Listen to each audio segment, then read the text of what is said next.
Voilà, parlons des anciens. Amen. Amen.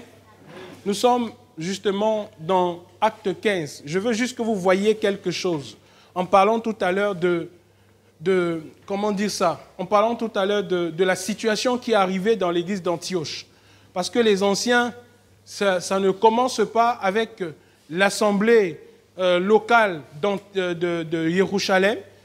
Les anciens, ça commence bien loin. Mais je veux d'abord qu'on voie et qu'on se mette d'accord que dans l'église, il y avait des anciens. Donc nous sommes dans Actes chapitre 15, à partir du premier verset. Tu peux lire un peu fort, ma soeur, s'il te plaît. Acte 15, à partir du premier verset. Encore un peu plus fort. Acte 15, et quelques-uns qui étaient descendus de Judée enseignaient aux frères, si vous n'êtes pas circoncis selon la coutume de Moïse, vous ne pouvez pas être sauvés. Une sédition a donc eu lieu et une discussion dans nos villes entre Paulos et Barnabas et eux. Il fut décidé que Paulos et Barnabas, avec quelques-uns de leurs, monteraient à Jérusalem vers les apôtres et les anciens au sujet de cette question. C'est bon. Donc, ils ont décidé qu'ils vont monter à Jérusalem vers les apôtres et qui? Les anciens, au sujet de cette question. Ça veut dire que dans l'église de Jérusalem, il y avait des anciens. Voilà. Donc, ancien ici, ça vient d'un mot grec qui se dit presbytéros, ancien, voilà. Mais comme j'ai dit, les anciens, ça ne commence pas dans l'église de Jérusalem. Ce qu'il faut savoir, c'est que c'est une très très vieille notion en Israël. Les synagogues, par exemple, étaient constituées des familles. Et les familles, les chefs de famille, en fait, de chaque famille qui constituait la synagogue, étaient installés dans les synagogues en tant qu'anciens. Mais l'ancien, ça remonte encore un peu plus loin avant la synagogue. Ça remonte aussi au temps du tabernacle. On voit qu'au temps de Moïse aussi, il y avait les anciens. Mais avant le temps de Moïse, ça remonte encore avant le temps de Moïse. Et là, nous sommes dans Genèse, justement. Nous sommes dans Genèse chapitre... pour parler de ça, je pense... Alors, oui, et son ancien. Genèse chapitre 24. Genèse 24 à partir du premier verset. Genèse 24 à partir du premier verset. Dis un peu plus fort, ma soeur. Or, Abraham devint vieux et très avancé en âge. Oui. Yahweh avait béni Abraham en toutes choses. Abraham dit à son serviteur, l'ancien de sa maison, gouvernait tout ce qui était à lui. S'il te plaît, mets ta main sur ma cuisse, et je te ferai jurer par Yahweh, l'Élohim du ciel et l'Élohim de la terre, que tu ne prendras pas de femme pour mon fils parmi les filles des Cananéens, au milieu desquels j'habite. Mais tu iras vers ma terre et vers mes parents, et tu y prendras une femme pour mon fils Israël. C'est bon, tu peux t'arrêter. Donc, la parole nous dit ici qu'Abraham dit à son serviteur, l'ancien, le plus ancien de sa maison. Ancien ici, ça vient d'un mot hébreu qui se dit zaken, ancien, le plus ancien de sa maison. Et on va voir aussi que, d'ailleurs c'était comme ça en Israël, parfois des gens dans leur maison avaient des personnes, des domestiques qui travaillaient pour eux, et parfois sur une longue durée, ces personnes devenaient les plus anciens de leur maison. Parce que c'était des grandes familles. Quand on parle par exemple des âmes avec lesquelles Jacob est rentré en Égypte, la parole nous parle de 70 âmes avec lesquelles il est rentré. C'était les gens de sa maison, 70 personnes. Donc certainement parmi eux, il y en avait qui étaient plus anciens que les autres. Donc, parce qu'il y avait beaucoup à faire, il y avait le troupeau, il y avait la gestion des richesses, il y avait des travaux champêtres et toutes ces choses-là, il y avait énormément. Et Abraham, par exemple, était riche. Donc, le plus ancien de sa maison avait la gestion sur tout ce qu'Abraham avait. Par exemple, le troupeau, par exemple, ses champs, ses récoltes, les servants, tout ça, c'est lui qui donnait les ordres. Un peu comme quand on parle aujourd'hui de... Hein? Les gouvernants de maison, par exemple. Voilà, dans ce sens-là, celui qui gère tout. Et même jusqu'à aujourd'hui, ça se fait. Par exemple, pour les gens qui ont beaucoup de biens, ils établissent parfois des gouvernants, des intendants pour gérer leurs biens. Donc ici, Élézer était justement l'ancien de la maison d'Abraham. Ancien, non seulement par sa présence, mais peut-être aussi par rapport à son âge. Peut-être qu'on va voir qu'Élisée, peut-être, s'était marié dans la maison d'Abraham, avait pris une femme dans la maison d'Abraham, parce que les anciens aussi le faisaient. D'un âge avancé, tu travailles pour quelqu'un parfois toute ta vie, c'est dans cette maison-là, tu te maries là, tu as des enfants là, et puis tu es soumis à ton maître, et ton maître aussi te bénit avec les biens qu'il a. Et ça fait de toi l'ancien de sa maison. Donc il y avait un certain privilège aussi que l'ancien pouvait avoir. Regardez par exemple, toujours au sujet de l'ancien, parce que c'est important de voir ça, nous sommes dans Lévitique 19, le verset 32. Ici, on nous parle d'ancien par rapport à la chevelure blanche. Celui-là qui est grand aussi en âge, l'attitude qu'il faut avoir, par exemple. Juste le verset 32. Oui. Tu te lèveras devant les cheveux blancs, et tu honoreras la personne du vieillard. Tu craindras ton Elohim, je suis Yahweh. Amen. Donc il dit, c'est bon, tu te lèveras devant quoi? La chevelure blanche. Donc on parle ici de quelqu'un qui est âgé, du vieillard, de l'ancien, Zachren. Il parle ici du respect qu'on a devant la chevelure blanche, de celui-là qui est un vieillard. Parce qu'aujourd'hui, par exemple, dans notre temps, on a tendance à mépriser les vieillards. C'est vrai aussi que parfois à 16 ans, on a déjà les cheveux blancs sur la tête. Oui, ça arrive. Comme notre frère Juste, par exemple, on peut l'appeler ancien. Mais il parle de vieillard. Amen. Il parle de vieillard. De vieillard, c'est-à-dire celui-là qui a la chevelure blanche, qui par le nombre de ses années doit avoir une place honorable. Et dans Nombre 11, prenons Nombre 11, à partir du verset 1er, on va voir qu'il va se poser un problème ici par rapport à une certaine charge que le Seigneur va confier à Moshe. Nombre 11, le verset 30. Je veux quelqu'un qui porte un peu dans la voix, dans la lecture. Oui. Nombre 11, oui. À partir du verset 30. Oui. Puis Moshe se retira dans le camp, lui et les anciens d'Israël. Alors Yahweh fit souffler un vent de la mer qui apporta des cailles et les laissa tomber près du camp, environ un jour de route par ici, un jour de route par là, autour du camp et autour 2 coudées sur la face du sol. Le peuple se leva tout ce jour-là et toute la nuit, ainsi que tout le jour du lendemain et ramassa les cailles. Celui qui en avait ramassé le moins en avait dit aux mères. Ils les étendirent pour eux tout autour du camp. Comme la chair était encore entre les dents, avant qu'ils les mâchaient, la colère de Yahweh s'enflamma contre le peuple, et il frappa le peuple d'une très grande plaie. On appela ce lieu du nom de Kibroth Hat-Tava, car c'est là qu'on enterra le peuple qui avait convoité. Et de Kibroth Hat-Tava, le peuple s'en alla pour Hatzeroth, et il s'arrêta à Hatzeroth. Vas-y, continue. Verset chapitre 11. Tu as pris le chapitre 11. Oui, à partir du verset 30. Tu as pris à partir de quel verset? Non, remonte à partir du premier verset. Et il arriva que comme le peuple se plaignait, oui. Cela fut mauvais aux oreilles de Yahweh. Lorsque Yahweh entendit cela, alors sa colère s'enflamma, et le feu de Yahweh s'alluma parmi eux et on consuma l'extrémité du camp. Alors le peuple cria à Moshe, et Moshe intercéda auprès de Yahweh, et le feu se calma. Et on appela ce lieu du nom de Tabéra, parce que le feu de Yahweh s'était allumé parmi eux. Et la multitude d'étrangers qui se trouvaient au milieu d'eux s'enflamma de convoitise. Les enfants d'Israël eux-mêmes se mirent à pleurer en disant, « Qui nous donnera de la viande à manger? Nous nous souvenons des poissons que nous mangions en Égypte et qui ne nous coûtaient rien, des concombres, des melons, des poireaux, des oignons et de l'ail. Et maintenant nos âmes sont desséchées, plus rien. Nos yeux ne voient que de la manne. Or la manne était comme la graine de coriandre et avait l'apparence du bdellium. Le peuple se dispersait et la ramassait.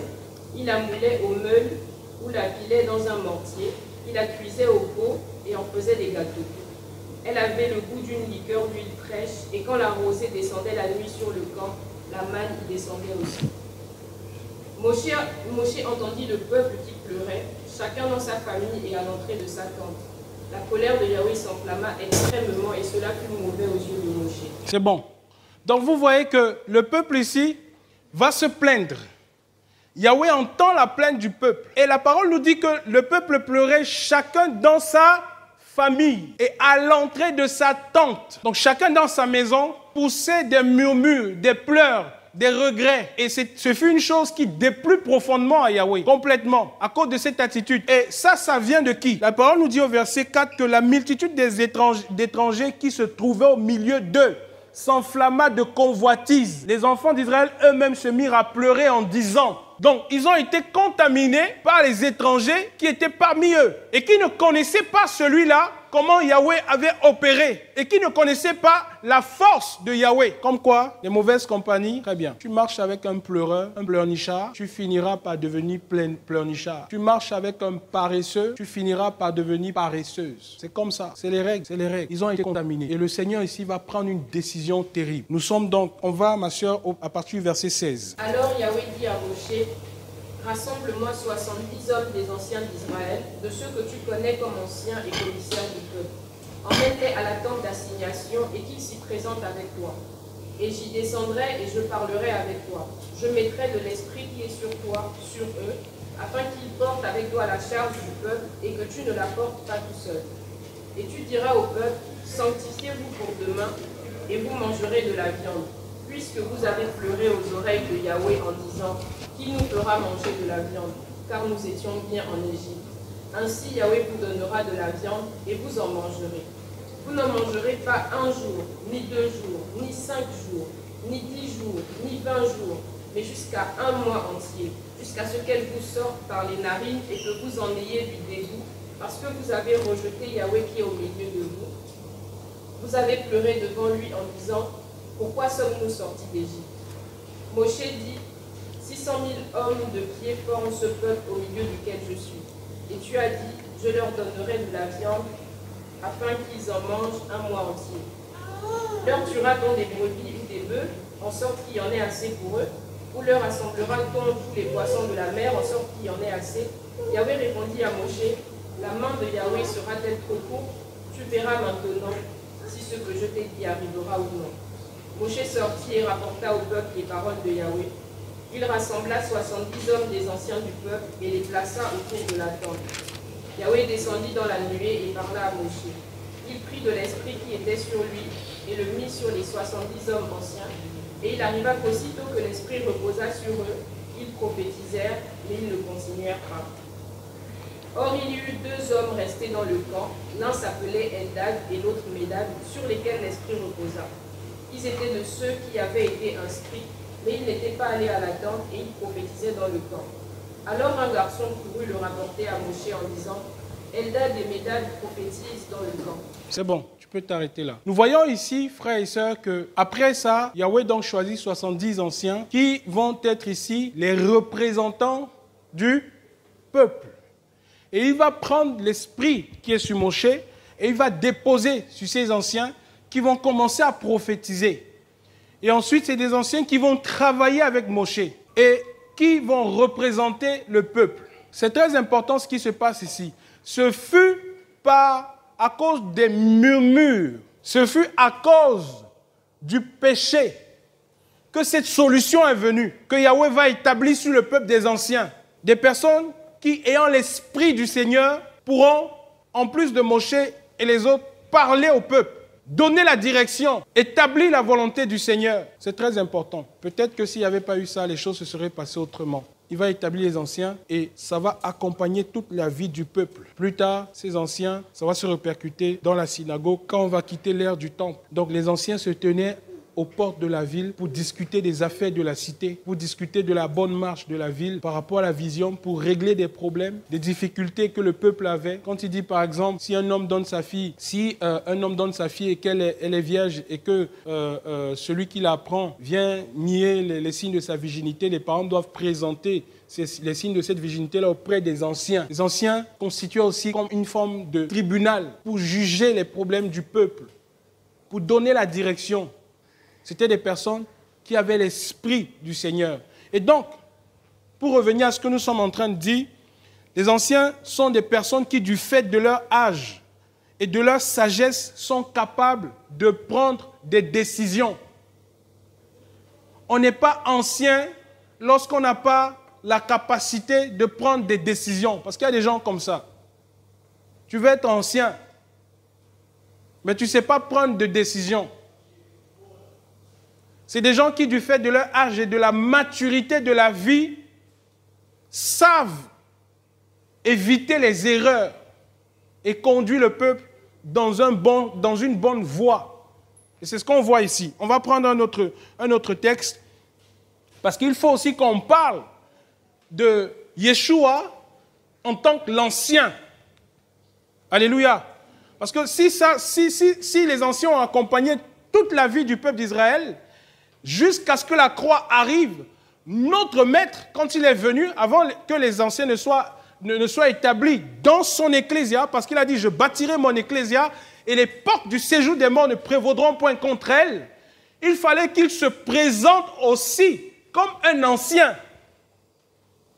Parce que le fait d'être ancien, c'est vrai que ça vient de l'Église, ça ne fait pas partie des 5 ministères qui descendent de lui, mais même aussi ce qui vient de l'Église, il est aussi ce qui vient de l'Église, il est aussi ce qui descend de l'Église. Alléluia. Et c'est pourquoi la parole dit qu'il remplit la plénitude de tout en lui. En lui habite corporellement la plénitude de toute la divinité. Il est tout, notre Seigneur. Et donc même dans la caractéristique d'ancien, Yeshua est l'ancien des jours. Et pour voir ça, nous sommes dans le livre de Jean, chapitre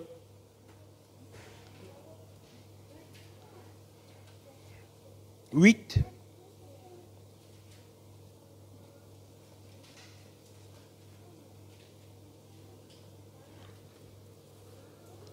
Jean chapitre 8 à partir du verset 50.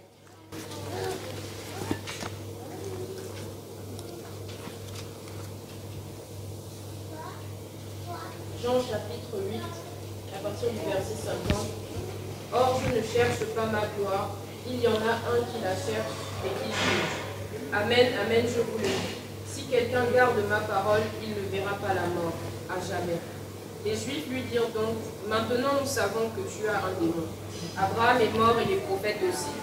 Tu dis, si quelqu'un garde ma parole, il ne vous verra pas la mort, à jamais. Es-tu plus grand que notre père Abraham qui est mort? Les prophètes aussi sont morts. Qui te fais-tu toi-même? Yeshua répondit, si je me glorifie moi-même, ma gloire n'est rien. C'est mon Père qui me glorifie, lui que vous dites être votre Élohim. Et vous ne le connaissez pas. Moi, je le connais. Et si je disais que je ne le connais pas, je serais semblable à vous, un menteur. Mais je le connais et je garde sa parole. Abraham, votre père, a exulté de ce qu'il verrait mon jour. Il l'a vu et il s'est réjoui. Les Juifs lui dirent donc, tu n'as pas encore 50 ans et tu as vu Abraham? Yeshua leur dit, amen, amen, je vous le dis, avant qu'Abraham soit venu à l'existence, moi, je... Avant qu'Abraham ne soit venu à l'existence, moi je suis. Affirmant ainsi le fait qu'il existe avant Abraham. Et donc il est plus ancien que qui? Il est plus ancien que qui? Il dit, tu n'as pas encore 50 ans et puis tu parles d'Abraham. Et après ils ont pris les pierres pour jeter sur lui. Quel est cet imposteur-là? Il dit non. Avant qu'Abraham fût, je suis. Oui. Hein?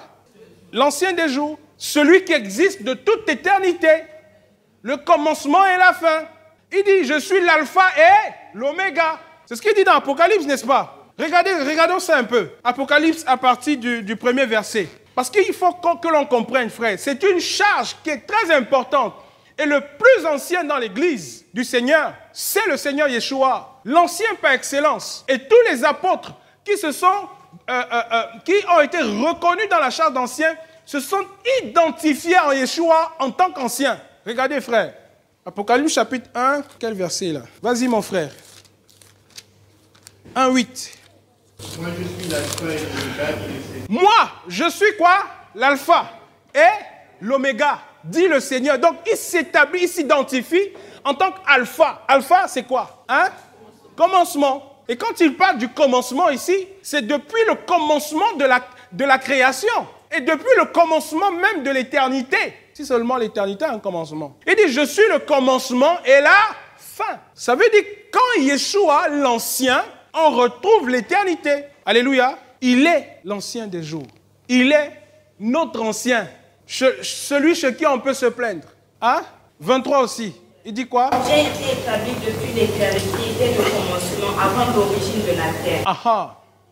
Je fus enfanté quand il n'y avait point d'abîme, Aha. de sources chargées d'eau. Aha. Avant que les montagnes soient affermies, avant que les collines existent, je fus enfanté. De toute éternité, il est notre ancien. Dis avec moi, Yeshua l'ancien. Dis avec moi encore, Yeshua l'ancien des jours. Oui, frère. C'est important de dire ça. On peut effectivement voir où on le voit vraiment comme c'est possible. Vas-y, frère. Ok. Daniel. Daniel. Allons-y. Oh, Père. Daniel, chapitre 7.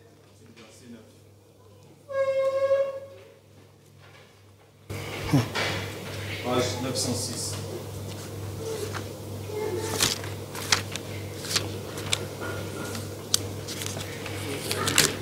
Oh, merci, Père. Vas-y, mon frère. Tu peux lire, s'il te plaît. Je regardais jusqu'à ce que les trônes soient placés. Et l'ancien des jours s'assit. Son vêtement était blanc comme la neige. Et les cheveux de sa tête étaient comme de la laine pure. Son trône était des flammes de feu. Et ses roues un feu ardent. Un fleuve de feu coulait et sortait de devant lui. Alléluia. 1000 milliers le servaient et des myriades de myriades se tenaient devant lui. Le jugement se tint et les livres furent ouverts. Je regardais alors à cause du bruit des grandes paroles que proférait la corne. Alors, je montre ça. C'est bon. Où est-ce qu'il dit ici, frère? Et l'ancien des jours s'assit, et ses vêtements étaient comment? Blancs, comme la neige. Et ses cheveux, les cheveux de sa tête étaient comme la laine pure. Son trône était des flammes de feu. C'est l'ancien. Oui. Tout dans l'Église tire son existence en Mashiach. Vous ne trouverez rien dans l'Église qui ne vient du Mashiach. Il est l'origine de tout ce qui existe dans l'Ecclésia. Oui. Il est notre frère. Alléluia. Il est notre ancien. Et le texte de Daniel décrit comment il est. Comment il est. Non, relisons ça encore. Son vêtement était blanc comme la neige. Les cheveux de sa tête étaient comme la laine pure. Son trône était des flammes de feu. Et ses roues, un feu ardent. Un fleuve de feu coulait et sortait de devant lui. 1000 milliers le servaient. Et des myriades se tenaient devant lui. Vous pouvez compter les myriades, frères? 1000 milliers. Des myriades et des myriades se tenaient devant lui. Le roi assis sur son trône, avec des yeux de flammes de feu. Le prince. Hey, Seigneur. Hey. Alléluia. Frère, est-ce que vous comprenez ce qu'on partage là? Est-ce qu'on se comprend? Non, parce qu'il faut comprendre qui est notre Seigneur. Parce que quand il dit qu'avant qu'Abraham ne fût, je suis, il est en train de révéler quelque chose à ces pharisiens qui sont devant lui et qui ne comprennent pas les mystères du royaume. Il est en train de leur dire qu'il est l'ancien. L'ancien dont ils ont entendu Daniel parler. Parce qu'ils connaissaient Daniel. Ces pharisiens-là, ils ont certainement lu le livre de Daniel. Oui, dans l'Écriture. L'ancien dont Daniel a parlé. Il était en train de leur dire qu'il est cet ancien-là. Parce que s'il est avant Abraham, ça veut dire que quand Daniel vient, il est. Abraham vient le trouver.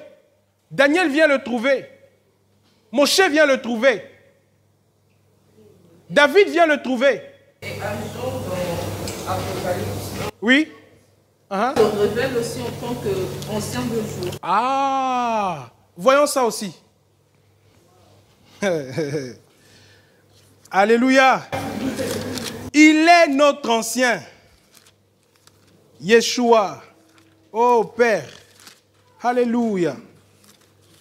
Alléluia. Alléluia. Au verset, à partir du verset, au milieu de 7 chandeliers d'or, alors, Apocalypse chapitre 1, hein?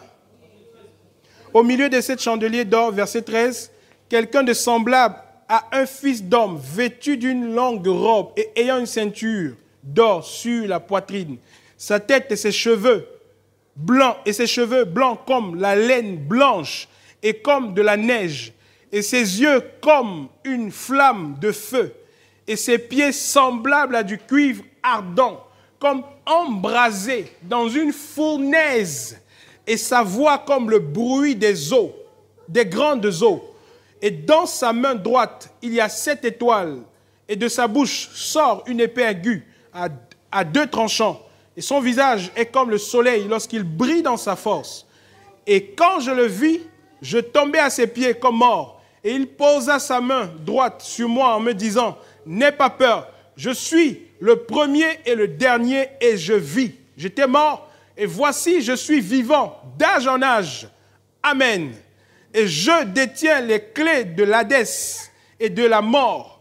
Écris ces choses que tu as vues, celles qui sont présentement et celles qui doivent arriver ensuite. » Vous voyez que, frère, ce qu'il décrit ici, c'est exactement ce que Daniel décrit. Alléluia. C'est exactement ce que Daniel décrit.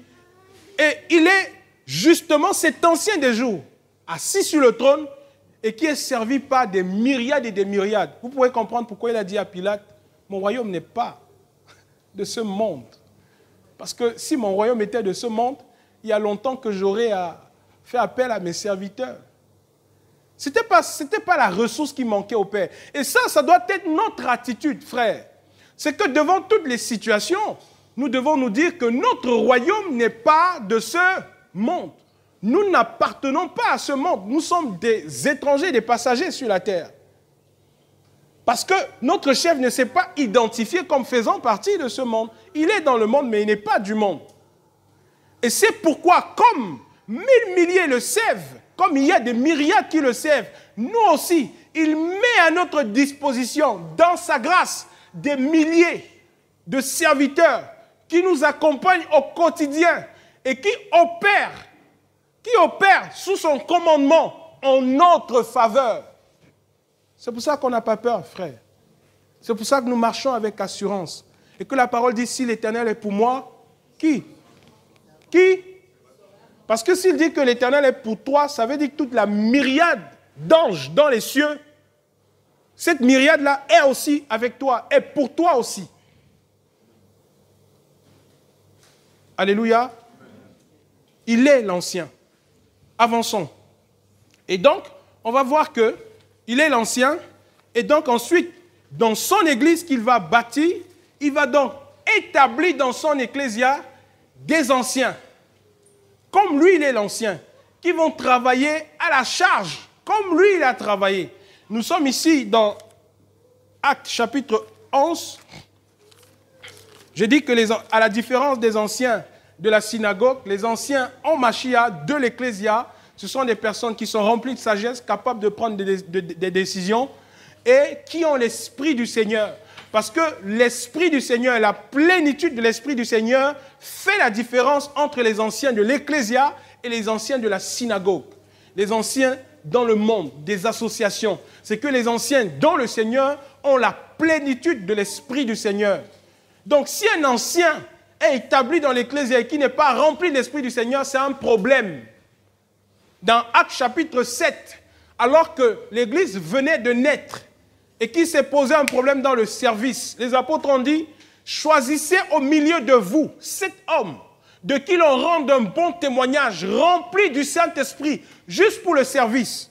Est-ce qu'on peut d'abord voir ça? Acte 7. C'était pour le service. C'était même pas dans la charge des 5 ministères, même pas apôtres, etc. Juste pour servir aux tables. Regardez un peu les critères. Actes chapitre 6, pardon, à partir du verset 3.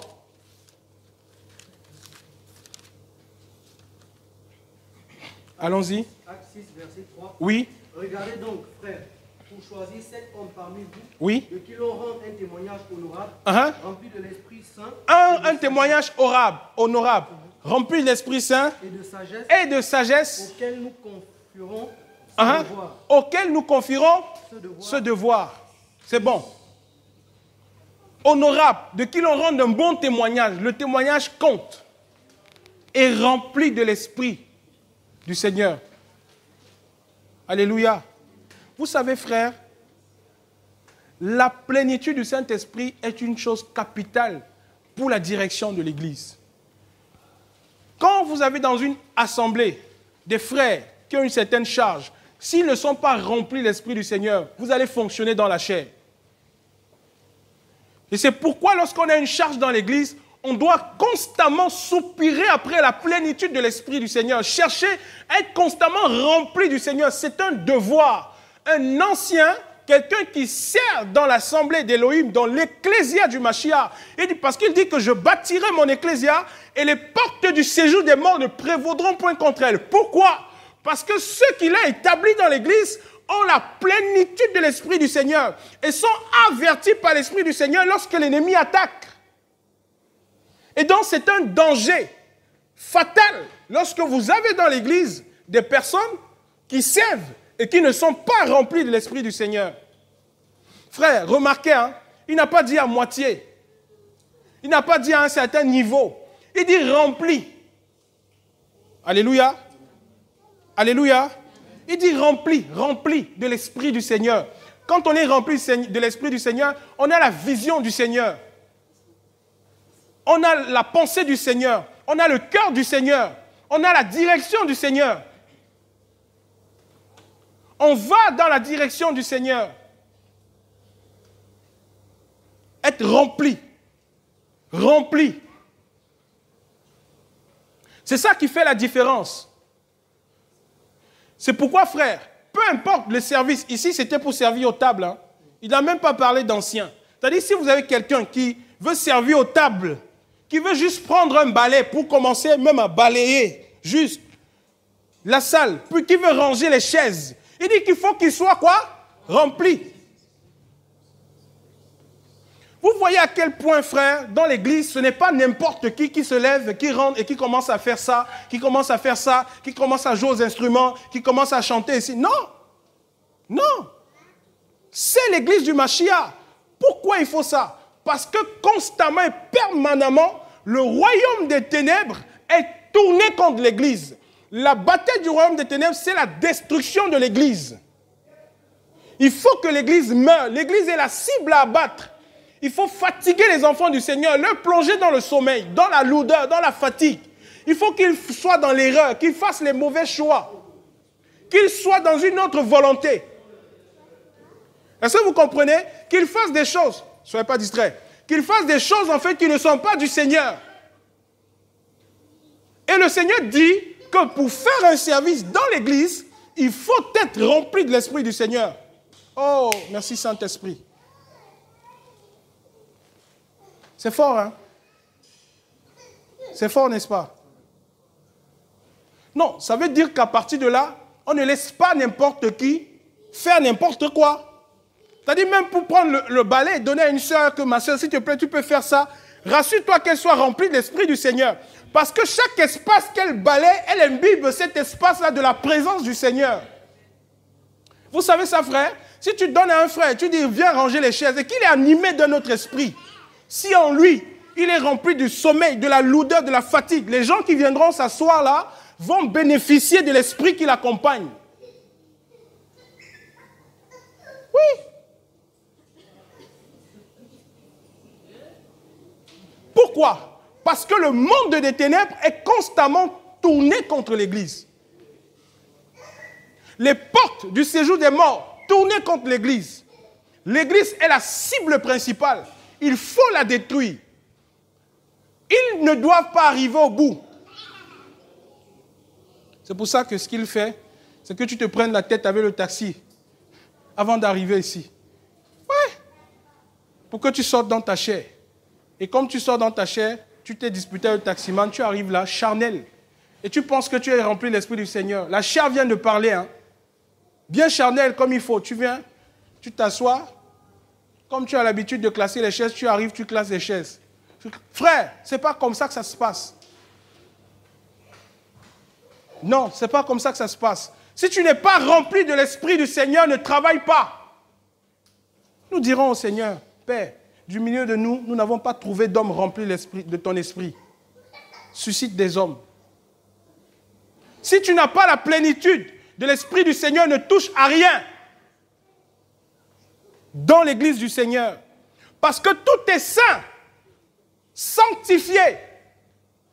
Il dit que celui qui nous a oint avec vous ensemble, c'est Elohim, qui nous a donné les arts de l'Esprit. La présence de l'Esprit du Seigneur, la plénitude de l'Esprit du Seigneur est fondamentale pour la marche et la direction de l'église, pour le service.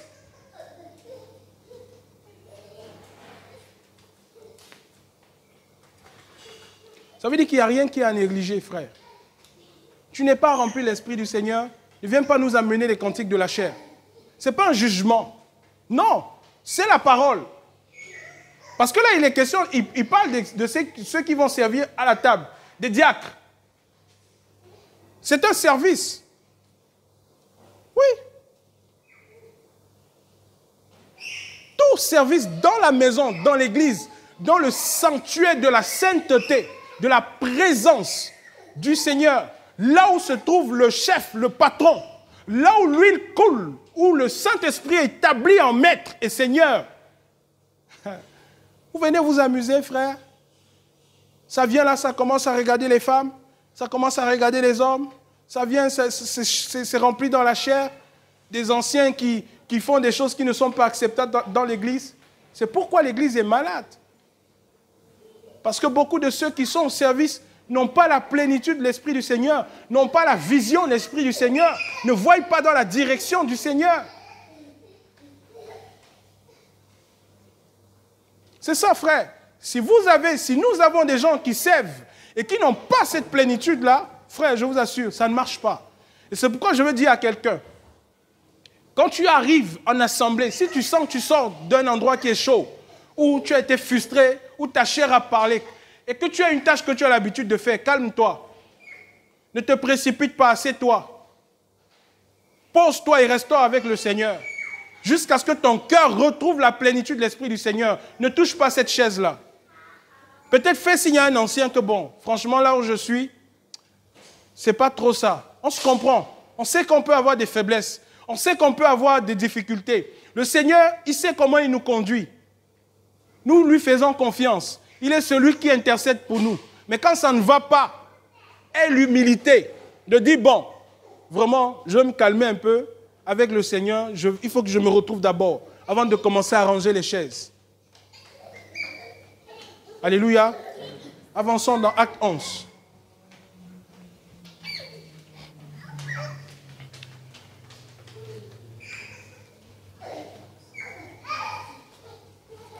Donc, allons-y, à partir du verset 29.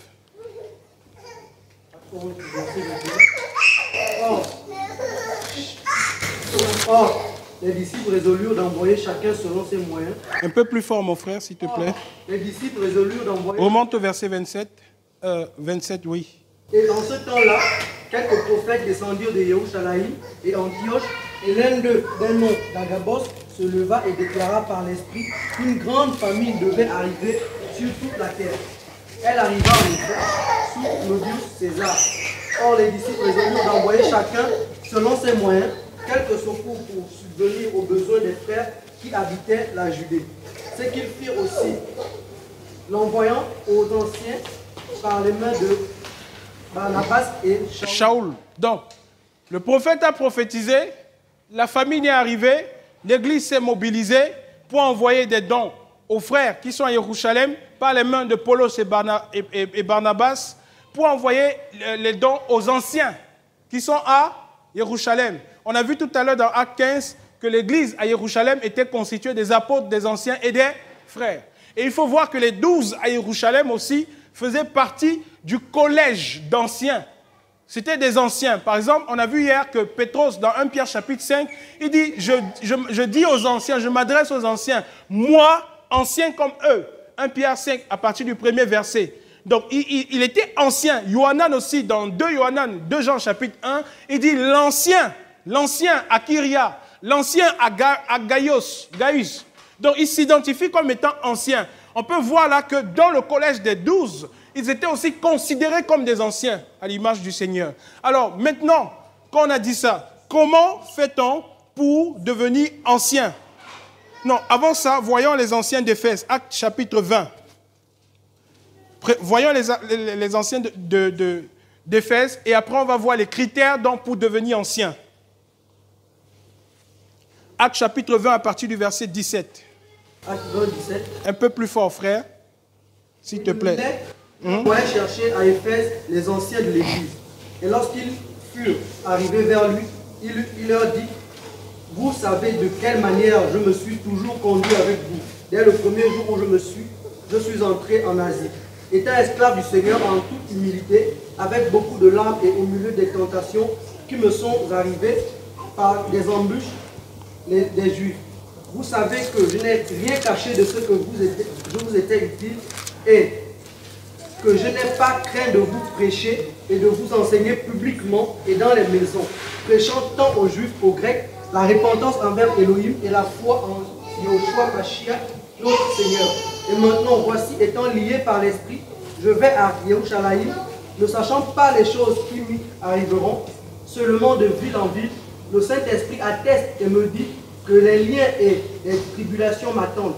Mais je ne fais pour moi-même aucun cas de ma vie, comme si elle m'était précieuse, pourvu que j'achève ma course avec joie et le service que j'ai reçu du Seigneur Yoshua, pour rendre témoignage à l'évangile de la grâce d'Élohim. Et maintenant, voici, je sais que vous ne verrez plus mon visage, vous tous au milieu desquels je suis passé en prêchant le royaume d'Élohim. C'est pourquoi je vous prends aujourd'hui à témoin que je suis pur du sang de tous, car je vous ai annoncé tout le conseil d'Élohim sans en rien cacher. Prenez donc garde à vous-même et à tout le troupeau parmi lequel le Saint-Esprit vous a établi. Point. Arrête-toi là-bas, frère. Et de Milet, il envoya chercher à Éphèse les anciens de l'Église, les presbytéros. Et il leur dit en tant qu'apôtre, parce que ces anciens travaillaient dans le champ dans lequel il a travaillé. C'est-à-dire quoi? Paulos, les assemblées qui étaient dans la région d'Éphèse, à Milet, etc., c'était des assemblées qui étaient nées par son ministère, par son service, et qui avaient certainement été établies selon les instructions qu'il avait données. Et donc, il envoie les appeler. C'est-à-dire que ces anciens travaillaient comme sous sa couverture, sous la couverture de l'apôtre. Parce qu'il faut noter que l'apôtre n'avait pas forcément ce travail d'ancien dans les assemblées, bien qu'étant aussi celui par qui le Seigneur est passé pour installer toutes ces églises, toutes ces assemblées dans les villes. Donc, il a établi les anciens comme des gardiens. Ce que j'ai dit, des gardiens. Donc, il envoie les appeler. Et il dit, au verset 28, « Prenez garde à vous-même. » L'ancien, il veille sur lui-même. Il veille sur son état moral. Il veille sur sa marche. Il veille sur sa relation avec le Seigneur. Il veille sur sa maison. Prenez garde à vous-même. Parce qu'il y a une grande possibilité que l'ancien soit corrompu. Un ancien qui est corrompu, c'est comme si l'église est en train de couler. Des anciens qui sont corrompus, c'est l'installation de la mort. Souvenez-vous, dans Jean chapitre 10, la parole dit au verset 3 que c'est celui à qui le gardien ouvre la porte. Les anciens sont comme les gardiens de la maison. Ils sont la colonne vertébrale de l'église locale. Ils ne laissent pas rentrer n'importe quoi. C'est pourquoi il dit, prenez garde à vous-même. Et ensuite, sur tout le troupeau sur lequel le Saint-Esprit vous a quoi? Établi. Or, on va parler des critères après ça et de comment ils sont établis ensuite. Parce qu'en définitive, il dit que c'est le Saint-Esprit qui les a établis.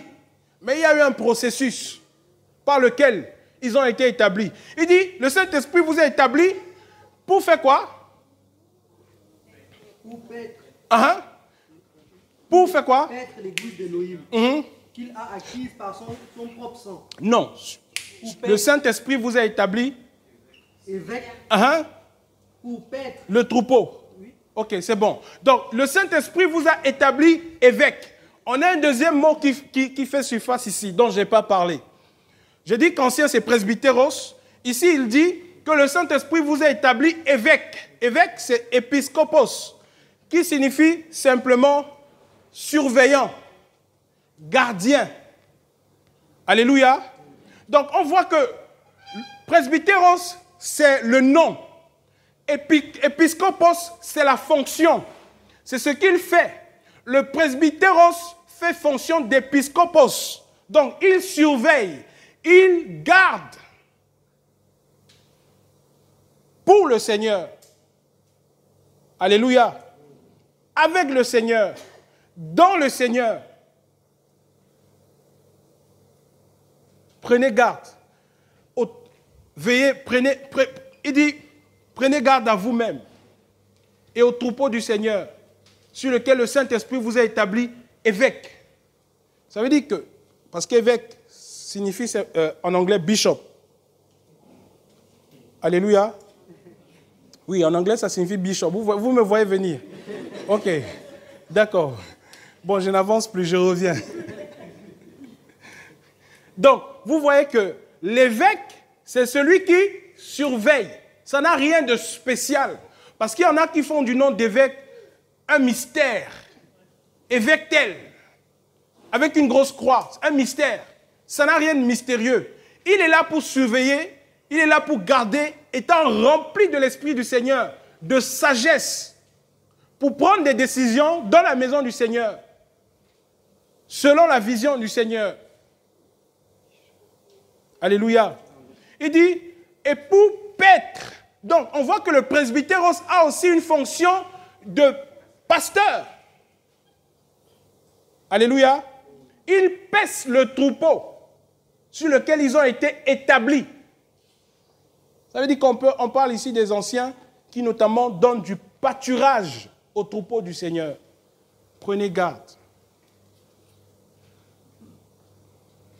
Ancien, évêque, la fonction. Il surveille, il garde. Donc quand Pétros dit « moi ancien comme eux », c'est-à-dire que Pétros était aussi là comme un surveillant. Et d'ailleurs, quand il écrit ses lettres, il dit à ceux de la Cappadoce, de la Phrygie, de la Bithynie, etc., il cite. Il les exhorte pour leur salut. C'est aussi de la surveillance, que vous marchez bien dans le Seigneur. Gardien. Et quelque part, quand il parle de l'apôtre Paul, quand il dit que les écrits de l'apôtre Paul ne sont pas compris par certains frères qui tordent le sens, c'est aussi ça le rôle du gardien. C'est que le gardien rappelle à ceux-là qui ont tendance à tordre le message des 5 ministères que faites attention. Parce que les gardiens ont la capacité, le Saint-Esprit leur donne la capacité de comprendre le message de l'apôtre. L'apôtre donne le message selon la vision qu'il a reçue du Seigneur. Les anciens veillent à la bonne marche, à la bonne saisie de ce message dans l'assemblée locale. Et ils interpellent les frères qui ont tendance à sortir de la vision de l'apôtre en disant, faites attention, vous ne comprenez peut-être pas ce qu'il dit. Mais ce qu'il est en train de dire, c'est des choses compliquées, mais qui viennent du Seigneur.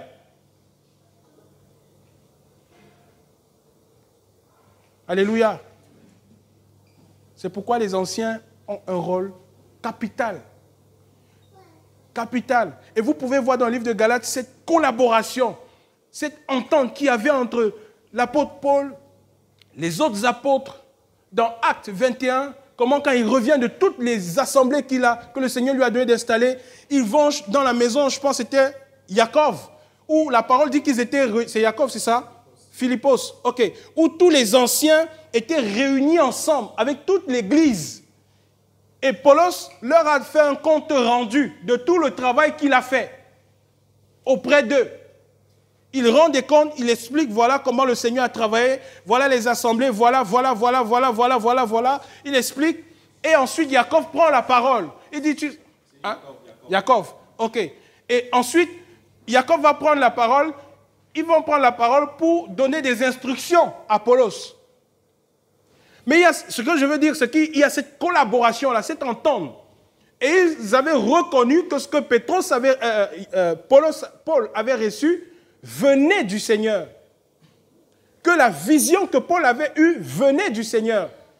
C'est pourquoi Jacques, Pierre et les autres ne se sont pas opposés à ça. Ils lui ont donné la main d'association. Et remarquez que dans le travail, pareil, dans Actes chapitre 14, Paul et Barnabas vont, dans Actes 15 à la fin, et même 16, ils vont instruire les frères d'obéir aux instructions données par les anciens de Jérusalem. Alléluia. Au bout de la conférence d'Actes chapitre 15, sur la question de la circoncision dans l'église, et que la lettre va être portée par 2 prophètes. C'était qui et qui? Ah, Bérien. Vous lisez votre Bible là. Alléluia. Ne me laissez pas raconter les choses là comme si on est dans un film. Hein. Il y a des textes là que je ne lis pas parce que je pense qu'on connaît des... Si on commençait à tout lire, ça va nous prendre beaucoup de temps. Amen. Est-ce qu'on se comprend? Je veux me rassurer qu'on se comprenne. Ce que je dis là, on se comprend? Ok, c'est pas trop compliqué. Hein? J'espère que le langage n'est pas trop compliqué. Mon objectif, c'est qu'on se comprenne. Si on ne se comprend pas, vous me dites, je change. Donc, ce que je suis en train de dire, frère, c'est que dans ce parcours, on voit après Acte 15 qu'ils vont donner des instructions pour que les frères des nations et les autres frères dans les assemblées obéissent à l'ordre donné par l'église de Jérusalem. 4 commandements. 4. Je veux faire une petite parenthèse ici. C'était 4. Vous vous rappelez de ça? Au sorti d'Actes chapitre 15, après la conférence de Jérusalem. Le premier, c'était quoi? Ok. Des viandes sacrifiées aux idoles. De l'impudicité. Hein? Uh-huh.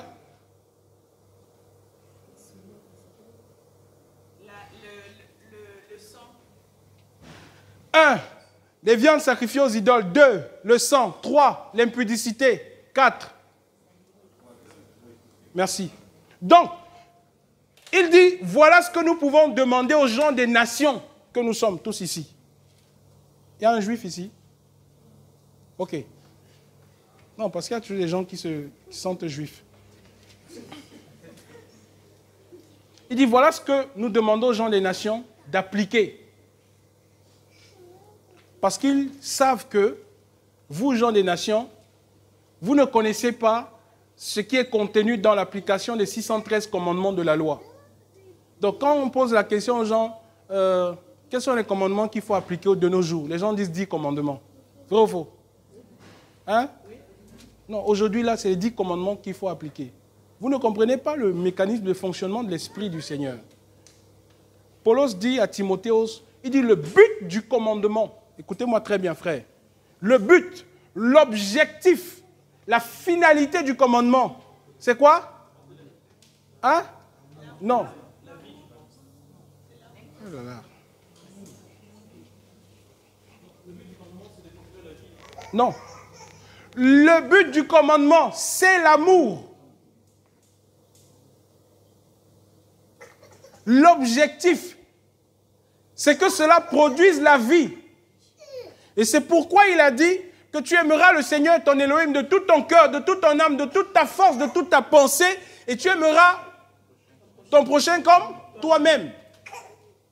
Donc nous sommes dans le commandement de l'amour. On ne parle pas de 10.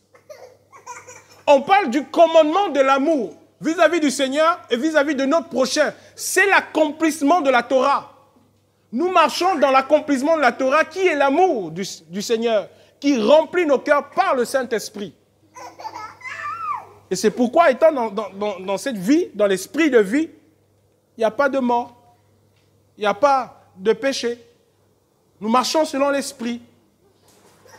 Parce que dans ça est contenue toute la loi, y compris les 10. Je dis ça pourquoi? Parce que les gens sont devenus très malins. Comme ils ont dit 10, ils ont rajouté, en plus des 10, il y a des gens qui ont rajouté en plus de 10 autres commandements. Et ils ont dit, on n'a pas parlé des 10 autres là. Le prêtre nous a parlé seulement des 10 premiers. Les 10 autres qu'on a rajoutés, il n'a pas parlé de ça. Et donc, laisse libre cours à leur penchant pour se vautrer dans le péché. C'est pour ça que le Seigneur l'a résumé en 2. Il dit, tu aimeras le Seigneur, ton Elohim, de tout ton cœur. Tu aimeras ton prochain comme toi-même. Je ferme la parenthèse. On avance. Donc, nous sommes ici dans Actes chapitre 20, au verset 28. Prenez garde donc à vous-même et à tout le troupeau parmi lequel le Saint-Esprit vous a établi évêque pour paître l'église d'Élohim qu'il a acquise par son sang, car je sais qu'après mon départ, il entrera parmi vous des loups impitoyables qui n'épargneront pas le troupeau et qui se lèvera du milieu de vous des hommes qui diront des choses perverties pour entraîner des disciples après eux. Donc du milieu de l'église. C'est ça, hein? C'est-à-dire parmi les brebis là, les frères, il y en a toujours là, du sein des frères, qui se lèvent pour dire des choses en fait qui ne se font pas. Comme ceux-là qui se lèvent pour dire non, maintenant on doit observer le Shabbat. Et qui disent aux frères qui n'observent pas le Shabbat que vous qui n'observez pas le Shabbat, vous n'êtes pas sauvés. Toi qui ne pratiques pas le Shabbat, tu vas aller en enfer. On doit faire attention, frère. Et les anciens de l'Assemblée sont là pour veiller afin que les mauvaises, les fausses doctrines n'entrent pas dans l'Église. Et que les loups qui ont pour but de dévorer le troupeau, de s'opposer à ces gens-là, de réfuter les contradicteurs. Il dit car il y en a beaucoup qui marchent en ennemis de la croix. Ils ont pour Elohim leur ventre. Ils font de la piété une source de gain. Les anciens sont des gardiens, des surveillants par rapport à la marche de l'Église. Et si même les ministères dérapent, les anciens sont là aussi pour ramener les services à l'ordre par rapport à la manière de marcher dans le Seigneur. Donc un ancien peut dire à un prophète, mon frère, tu fais mal. Est-ce que vous comprenez, frère? En lui expliquant, voilà. Et la chose peut être portée devant le collège d'anciens pour échanger, pour discuter. Parce que si les services sont laissés seuls pour agir et opérer dans l'église, pour apôtres, prophètes, docteurs, etc., il y aura beaucoup de dérapages. Quand il n'y a pas un ancien qui peut dire à un apôtre, attention, apôtre, ici, tu es en train de faire mal. L'apôtre peut laisser libre cours à tous ses instincts et poser des actions qui ne sont pas du plan du Seigneur, par habitude. Vous savez que Shaoul a gouverné en Israël par habitude alors que Yahweh l'avait rejeté. Un pasteur peut continuer à être considéré pasteur dans une assemblée pendant plusieurs années alors que le Seigneur n'est plus avec lui. Un apôtre peut continuer de travailler, un prophète peut continuer de travailler alors que le Seigneur n'est plus avec lui. Et les anciens, dans l'assemblée, dans l'église du Seigneur, ont ce discernement-là, par la plénitude de l'Esprit du Seigneur pour dire, lui, attention, il est en train de déraper. Alléluia. Ah. Allons-y, avançons. On va prendre une petite pause. Vu qu'aujourd'hui, on doit terminer un peu tôt. Parlons maintenant des critères pour établir les anciens. Nous sommes dans 1 Timothée, chapitre 3. Donc, notez ça.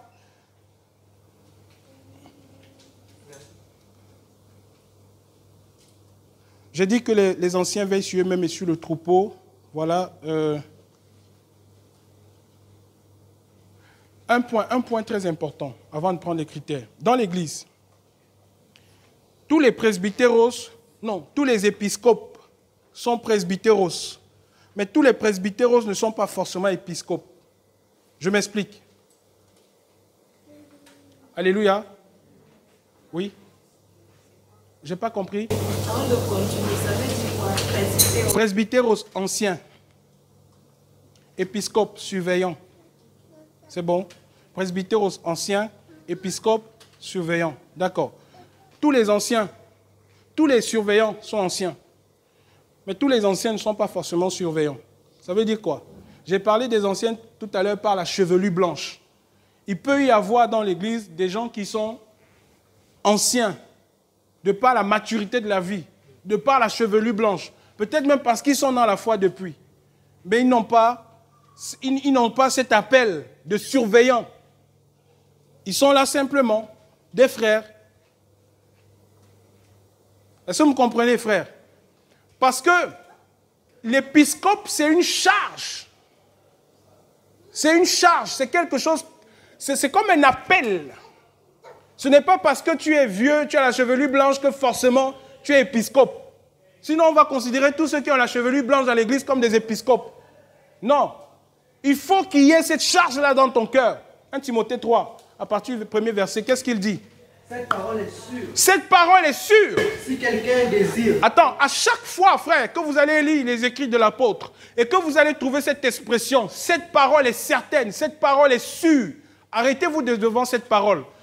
Parce qu'il y a là une grande considération à avoir. Il est en train de parler d'une certitude, comme d'une chose qu'il a reçue directement du Seigneur pour la bonne marche de l'Église. Cette parole est sûre. Vas-y. Cette parole est sûre. Oui. Si quelqu'un désire la fonction d'évêque, oui. Il désire une œuvre excellente. Il désire une œuvre comment? Excellente. Si quelqu'un désire la fonction d'évêque, il désire une œuvre comment? Excellente. Excellente. C'est un des seuls endroits dans la parole où vous allez trouver l'apôtre parler d'une œuvre excellente dans le Seigneur. Vas-y. Mais il faut que l'évêque soit irréprochable. Mari d'une seule femme. Attends, doucement. Il doit être irréprochable. Il doit être comment? Mari d'une seule femme. Écoute, frère, un instant, je vais te demander quelque chose. Dresse le tableau, s'il te plaît. Tu prends le stylo, tu peux le mettre ici. Je veux que tu notes les critères. Un ancien pendant qu'on va lire, s'il te plaît. Alléluia. Vas-y, mon frère, vas-y. Mais il faut que l'évêque soit irréprochable. Irréprochable. Mari d'une seule femme. Mari d'une seule femme. Fléchissant ses désirs et impulsions. Fléchissant ses désirs et impulsions. On va aller d'abord doucement. Il dit qu'il doit être irréprochable. Ça veut dire quoi irréprochable? Exemple d'aucun reproche. Est-ce que irréprochable veut dire qu'il doit être parfait? Non. Non. Irréprochable, c'est quelqu'un qui est discipliné. C'est quelqu'un qui obéit au Seigneur. C'est quelqu'un qui est rempli de l'Esprit du Seigneur, qui entend la voix du Seigneur, qui va dans la direction du Seigneur, qui est sans reproche par rapport à la parole du Seigneur, qui est sans mélange. Ensuite, il dit mari d'une seule femme. Mari d'une seule femme, on n'a pas dit marié. Est-ce que vous comprenez? Hein? Mais Paul n'a pas aussi dit qu'il doit être un célibataire. Écoutez-moi très bien. Mari d'une seule femme, ça veut dire qu'on ne dit pas forcément qu'il doit être marié, on ne dit pas aussi qu'il doit être célibataire. Oui, oui. Il est dit qu'il doit être mari d'une femme. Et donc, justement, il va équilibrer cela dans la suite par rapport à cette position maritale. Mais je veux que vous compreniez ça. Mari d'une seule femme. Ça veut dire quoi? Pourquoi il parle de ça ici? Parce qu'il pouvait arriver dans l'église qu'il y ait des hommes qui n'ont pas connu le Seigneur et qui, dans leur vie du monde, avaient 2 femmes, 3 femmes, étaient des polygames. Et qui, ayant accepté le Seigneur, viennent dans le Seigneur avec ces femmes. Continuent de servir le Seigneur. De telles personnes, par exemple, parce qu'il dit, es-tu lié à une femme, ne t'en sépare pas. N'es-tu pas lié, ne cherche pas. Ok. De telles personnes, dans cette position-là, il dit qu'ils ne peuvent pas accéder à la charge d'épiscope. Parce qu'ils sont dans la polygamie. Donc, il parle ici précisément de la monogamie. Mais je marque un point. L'apôtre Paul n'est pas en train de dire ici qu'il faut qu'il soit célibataire. Comprenez-moi très bien. Parce qu'il faut que j'équilibre ce point. Et je vais vous expliquer pourquoi. Donc, ça veut dire quoi? Ça veut dire que dans une assemblée où il y a un couple, où il y a des familles, des couples, des hommes matures, on a dit que l'ancien doit être quelqu'un de mature. Quelqu'un qui a une certaine sagesse et qui sait prendre des décisions par rapport à la vie. Dans une assemblée où il y a des familles, on ne peut pas prendre un jeune célibataire pour mettre à la fonction d'ancien, du moins par rapport à l'âge qu'il a. Ce ne serait pas bienséant. Parce que quand il va faire face au problème de couple, il ne saura pas répondre par rapport à ça parce qu'il n'a aucune expérience. Est-ce que vous me comprenez, frères et sœurs? Et c'est pourquoi c'est bienséant que ce soit quelqu'un qui a de la maturité, quelqu'un qui a déjà une famille, des enfants, qui est marié, pour pouvoir répondre éventuellement à des problèmes qui subviendraient dans l'Église dans le sens de la famille. Maintenant, si dans une assemblée, une jeune assemblée, où les frères sont jeunes, où le ministère, par exemple, est parti, pas forcément d'un des 5 ministères, des frères simplement ont annoncé la parole, un service est né, une assemblée est née, et les frères qui sont là sont jeunes. Il est normal que l'Esprit du Seigneur établisse aussi du milieu de cette assemblée un frère célibataire, par exemple, qui a une maturité par rapport aux autres, à la charge d'anciens. Donc, ça veut dire que ça dépend des cas dans lesquels on se trouve. Et donc, dans l'expression de l'apôtre Paul, il n'a pas fermé. Quand il dit mari d'une seule femme, il ne dit pas qu'il doit être marié. Il ne dit pas aussi qu'il doit être forcément célibataire. Parce que si tu dis qu'il doit être célibataire, tu fermes la porte au marié. Si tu dis qu'il doit être marié, tu fermes la porte au célibataire. Et donc, dans l'expression de l'apôtre Paul, il ouvre la porte aux mariés et aux célibataires en fonction de la position de l'Ecclésia. Est-ce qu'on se comprend, frère? Hein? Donc, on est le premier irréprochable. Mari d'une seule femme. Et qu'il, aussi, il faut préciser cela, qu'il ait été marié à une seule femme. Ce n'est pas marié, divorcé, remarié. Ça ne marche pas. Quelqu'un qui est divorcé ne peut pas assurer la charge d'ancien dans l'Église. Impossible. Et les pasteurs? Pardon? Non. Même le pasteur divorcé, remarié, déjà même à la charge de pasteur, de prophète, etc., il sort complètement du plan du Seigneur. Parce que le Seigneur dit que le divorce n'est pas dans son plan. C'est-à-dire même si ça chauffe à 100 degrés, tu te baisses, tu pleures, et puis tu portes ton sac, tu marches. C'est pour toi à vie. Oui. Oui. Si ça s'est passé dans le monde et il est venu dans le Seigneur. Oui. S'il a été divorcé et remarié dans le monde et il est venu dans le Seigneur avec sa deuxième femme, je ne sais pas ça. C'est pas la même chose. C'est pas la même chose. On parle dans l'Église. Tu es marié, divorcé dans l'Église, tu n'as pas d'accès aux charges. Tu n'es pas dans le plan du Seigneur. Donc, pour revenir sur notre sujet, il doit avoir été marié d'une seule femme. Et vous savez qu'il n'y a que la mort qui brise le lien. Ça veut dire que s'il s'est marié et que son épouse est décédée, il n'y a plus de lien entre les deux. Donc, il peut se remarier et accéder à la charge. Il peut toujours, d'ailleurs, continuer à assurer la charge si son épouse décède ou... Vous comprenez ce que je veux dire? Voilà. Parce que c'est la mort qui brise le lien. Troisième point. Vas-y, mon frère. Mari d'une seule femme. Oui.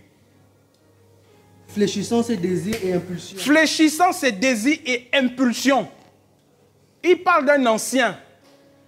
Ça veut dire, frère, que ce n'est pas parce qu'on a 60 ans qu'on n'a plus de désirs et impulsions. Ce n'est pas parce qu'on a 70 ans qu'on n'a plus de désir et impulsion. D'ailleurs, il va le dire pour les personnes âgées, les vieillards. Dans 1 Timothée chapitre 5, il dit, dis aux vieillards, même les veuves d'ailleurs, on va le voir tout à l'heure, parce que ce soit vieux ou vieille, il y a toujours les désirs et impulsions dans nos membres, dans notre chair. Oui. C'est pour ça que parfois vous voyez des femmes très âgées qui aiment aller avec les petits garçons. C'est les désirs de la chair. Tout comme vous allez voir des vieillards qui aiment aller avec de petites filles. C'est les désirs de la chair. C'est des impulsions qui se trouvent dans la chair qu'il faut pouvoir maîtriser. Fléchir ses désirs et impulsions. Continue. Modéré. Modéré. Décent. Décent. Hospitalier. Hospitalier. Attends. Modéré. Quelqu'un de réglé dans sa conduite. Il ne rigole pas n'importe comment. Il ne fait pas n'importe quoi. Il ne s'assoit pas n'importe où. Il n'est pas dans n'importe quel discours. Quand les gens sont là pour discuter sur la Champions League, il n'est pas dans ces choses-là. Parce que c'est un ancien. Il n'est pas là pour passer le temps à discuter de la Russie et de l'Ukraine. Il est modéré. Après modéré, c'est quoi? Décent. La décence. Dans son apparence. Il n'est pas dans les extravagances. Parce que parfois, les anciens, ils aiment bien ça. Faire des coiffures rocambolesques sur leur tête. Oui. Tu vois un vieillard, il continue de se comporter comme un bébé. Non. Les gens qui aiment la sapologie, mettre la ceinture, laisser paraître le postérieur, les fesses derrière et tout ça, il n'est pas dans ces choses-là. Il est décent dans son vêtement. Parce que la décence vient de la pureté du cœur. Après, c'est quoi? Hospitalier. Hospitalier. Oh, merci Seigneur.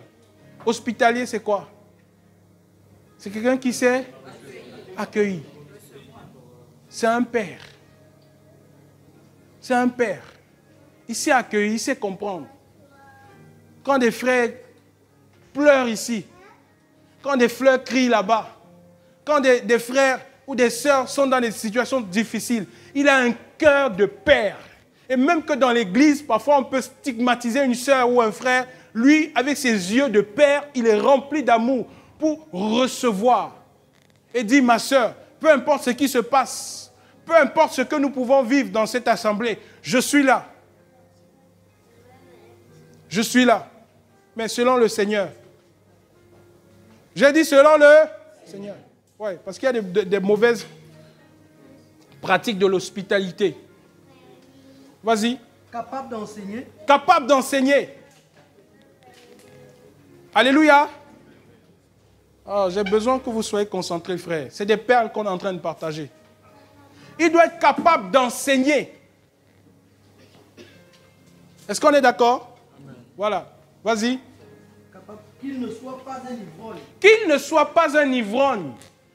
Ivrogne, c'est quelqu'un qui consomme de l'alcool, du vin à l'excès, à donner au vin. Il n'est pas dans ça. Vas-y. Ni violent. Ni violent. Mais doux. Mais doux. Non agressif. Non agressif. Non attiré par l'argent. Non attiré par l'argent. C'est quelqu'un qui n'est pas attiré par l'argent.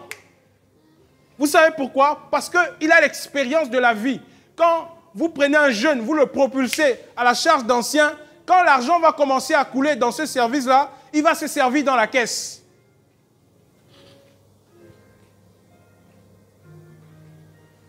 Et c'est pourquoi il doit être éprouvé. Quelqu'un qui ne soit pas attiré par l'argent. Il faut qu'il dirige bien sa propre maison. Ah, il faut qu'il dirige quoi? Bien sa propre quoi? Maison. Donc si un ancien, un presbytéros, qui a une charge d'épiscope, ne sait pas diriger sa maison, sa femme, ses enfants, il n'est pas propre pour la charge.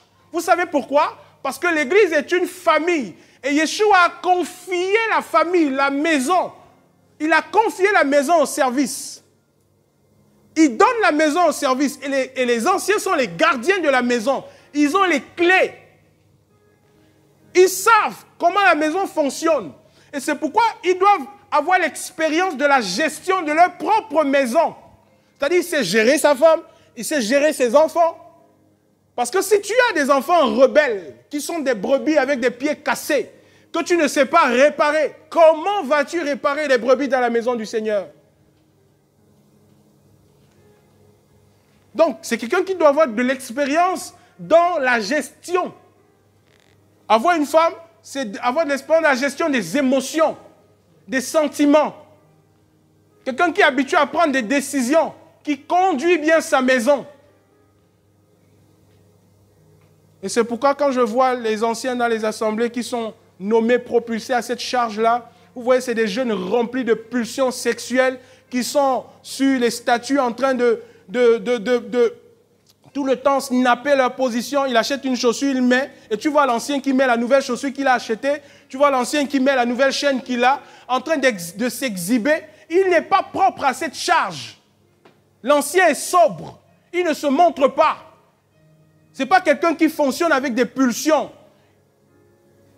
Quand vous voyez des anciens qui sont tellement actifs sur les réseaux sociaux, toujours en train de montrer, non, il fait ça, il mange, il met. Il fait ceci, il met. Il fait cela, il met. Les anciens ne sont pas dans ça. C'est ce que la Bible appelle les choses semblables. Les choses de la chair.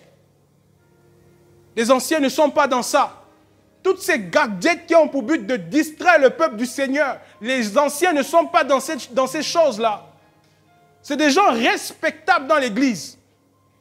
C'est une œuvre excellente. C'est des gens, quand ils ouvrent la bouche pour parler, on entend la voix du Seigneur. Et le peuple se dresse. Vas-y, frère. Et qu'il tienne ses enfants dans la soumission. Il doit tenir ses enfants dans la soumission. Ça veut dire que tu n'as pas le droit de venir parler à quelqu'un dans l'église si tes enfants ne sont pas dans la soumission. Vous vous souvenez de ce que Yohanan dit à Kyria? Il dit, je me réjouis, l'ancien à Kyria, je me réjouis de ce que tes enfants marchent dans la vérité. C'est pourquoi la femme a un rôle capital. Capital dans la maison. En ce qui concerne l'éducation et la soumission des enfants, la femme est primordiale. D'ailleurs, une femme dans le Seigneur. Parce que quand il n'y a pas ça, je vous ai dit, frère, c'est mort. Ni l'ancien, ni son épouse, ils ne peuvent rien faire.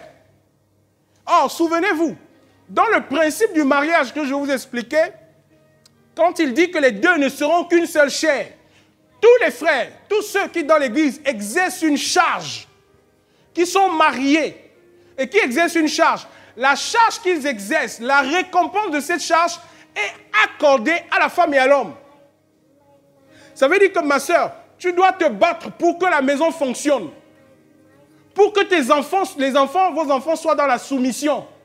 Tu dois te battre pour que les enfants marchent dans la vérité.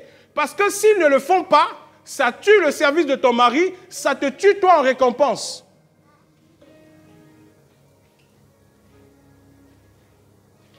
Vous ne pourrez rien faire.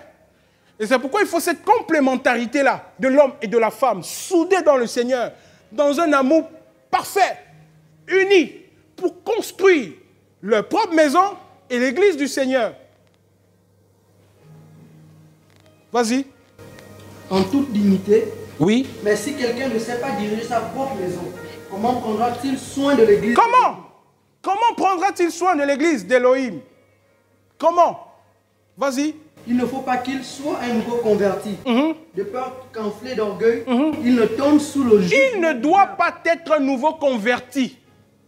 De peur qu'enflé d'orgueil. Vous savez, l'orgueil là, c'est subtil. Oui. On vous a déjà parlé des silences orgueilleux.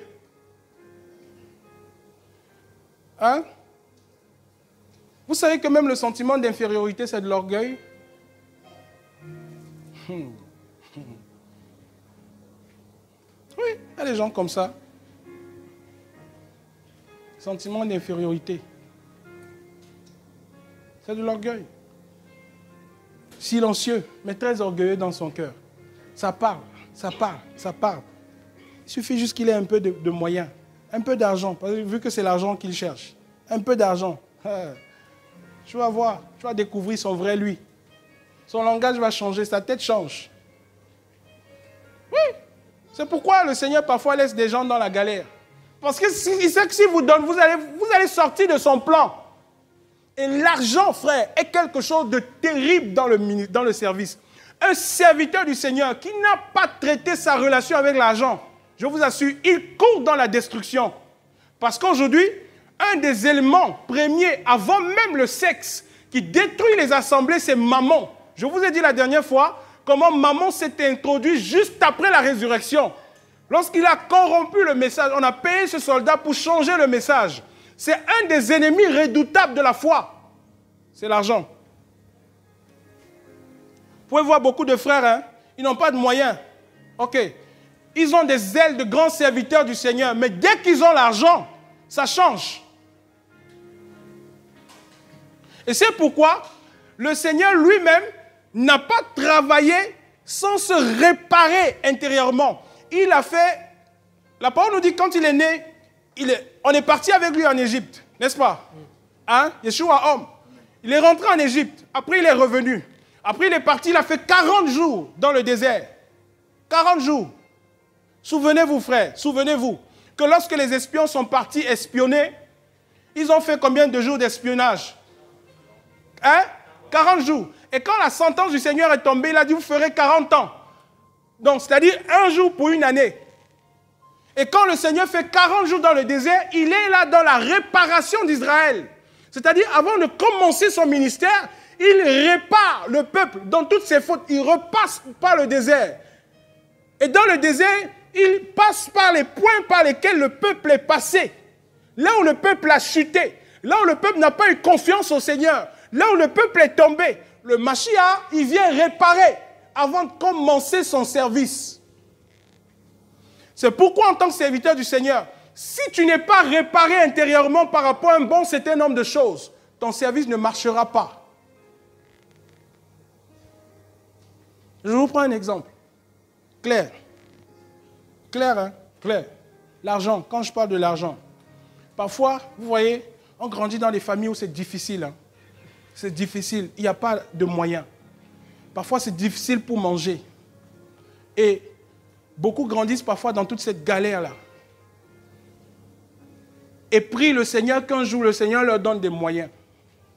Mais le problème, c'est que la galère que tu as traversée ne veut pas dire que ton problème, ton rapport avec l'argent a été réparé.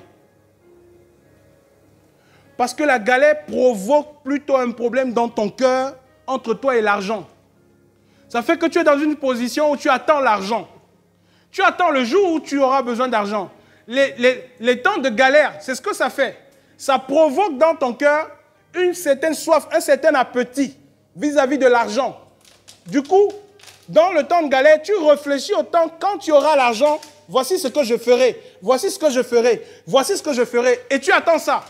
Conséquence, quand l'argent arrive, c'est grave. Moi qui vous parle, frère, je vous fais cette confidence-là.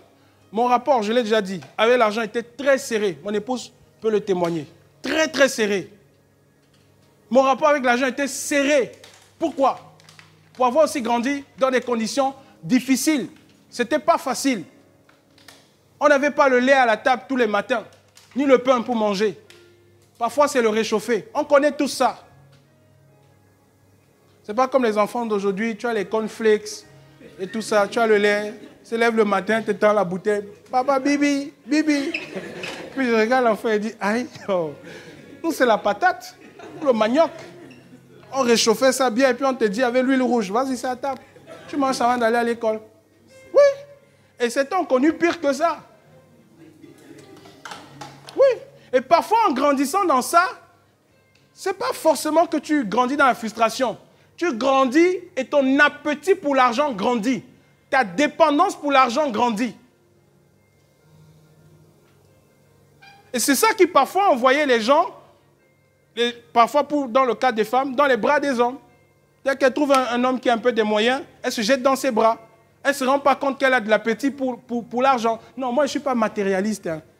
Je ne suis pas matérialiste. Mais tous les mois, tu veux qu'il t'achète une chaussure. Oui, ça provoque ça.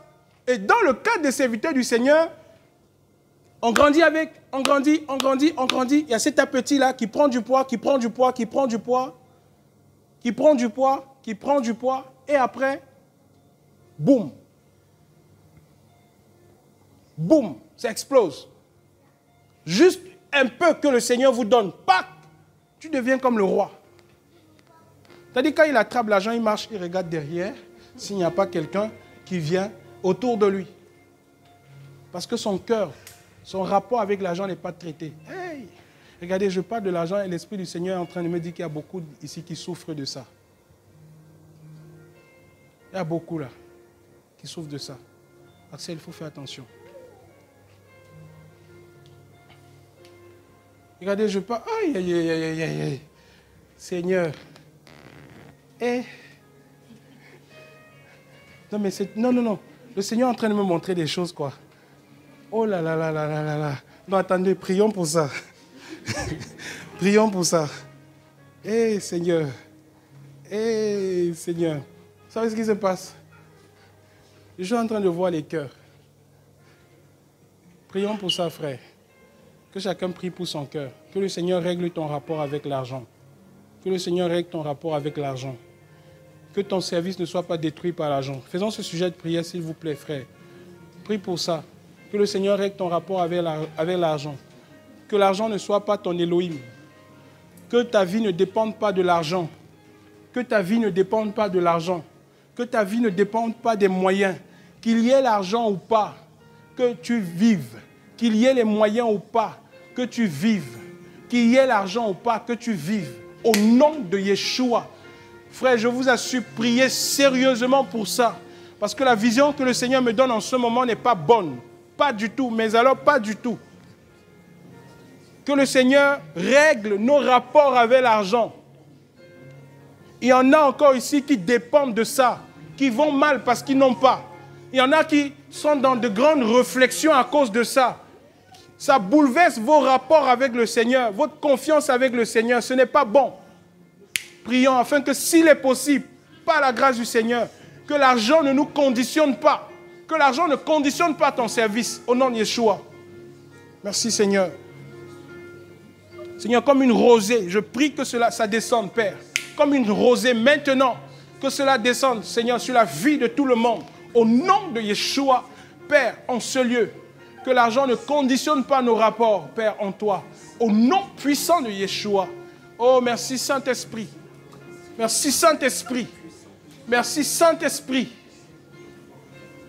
Oh, Père. Tous ceux qui ont des problèmes avec l'argent, venez.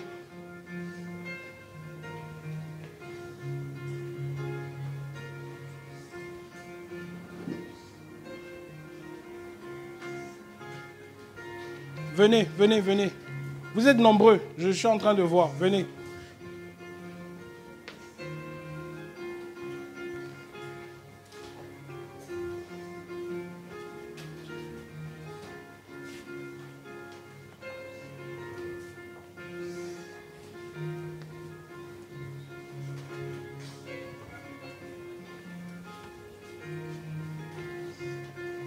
Viens, on va prier, frère, s'il te plaît. Je ne peux pas continuer en fait, parce que ce que le Seigneur m'a donné de voir est extrêmement dangereux. C'est pas bon. C'est pas du tout bon.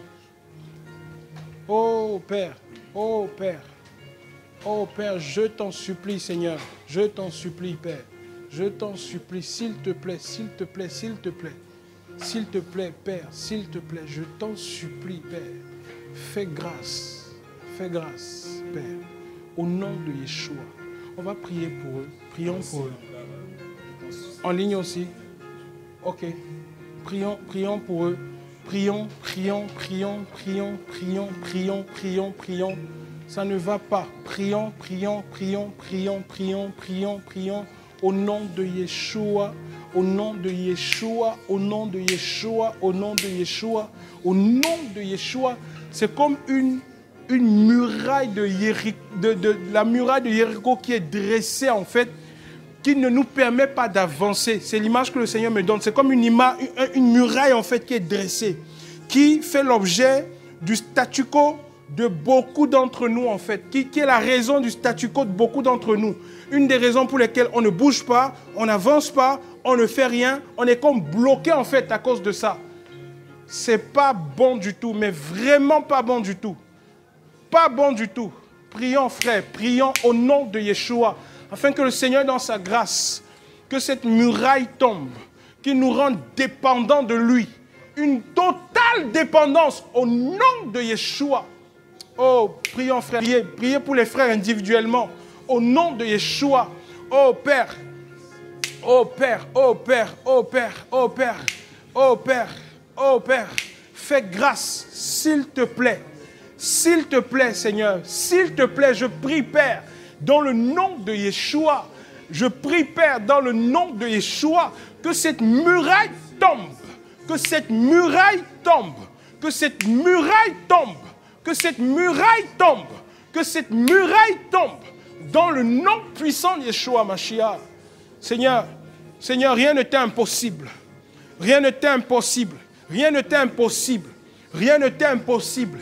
Rien ne t'est impossible. Seigneur, tu répares nos relations avec l'argent. Tu répares nos relations. Tu répares nos relations. Tu répares nos relations. Tu répares nos relations. Tu répares, tu restaures. Tu restaures. Une restauration totale.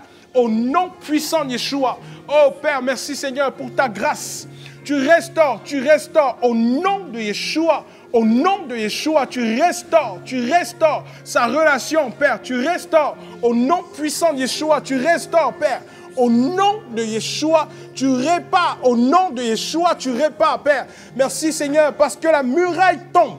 Au nom puissant de Yeshua, la muraille tombe. Au nom puissant de Yeshua, oh Père, tu fais une œuvre nouvelle. Une œuvre nouvelle. Tu places des courants d'eau dans leur désert. Tu places des courants d'eau dans leur désert. Tu places des courants d'eau dans leur désert. Tu places des courants d'eau dans leur désert. Au nom de Yeshua. Oh, je t'en supplie, Elohim. Je t'en supplie, Elohim. Je t'en supplie, Elohim. Oh Père, je t'en supplie. Seigneur, s'il te plaît, fais grâce. Fais grâce, Seigneur, fais grâce. Fais grâce. Fais grâce. Fais grâce. Fais grâce. Fais grâce. Fais grâce. Fais grâce. S'il te plaît, Seigneur, qu'il y ait une réparation au nom de Yeshua, qu'il y ait une réparation totale. Seigneur, que les cœurs soient vidés d'espérance qui ne sont pas de toi, mondaines, charnelles. Au nom de Yeshua, que les cœurs soient vidés d'espérance charnelle. Que les cœurs soient vidés d'espérance charnelle. Que les cœurs soient vidés d'espérance charnelle. Au nom de Yeshua, oh Père. Que les rapports avec l'argent soient restaurés. Que ta puissance soit libérée. Libérée. Libérée. Seigneur, pour une guérison totale. Totale. Oh Père, merci parce que tu guéris. Tu guéris, Père. Tu guéris. Au nom de Yeshua. Oh Père. Oh Saint-Esprit. Oh Père. S'il te plaît, Yeshua. S'il te plaît, Yeshua. Oh. Ne nous laisse pas nous éloigner de toi. Ne nous laisse pas nous éloigner de toi. Oh. Ne nous laisse pas nous éloigner de toi. Oh Père. Oh Père. Reblaka shetarababo kakadre shadarabakablo. Rendre shatarababo. Ruma kadre shatarababo.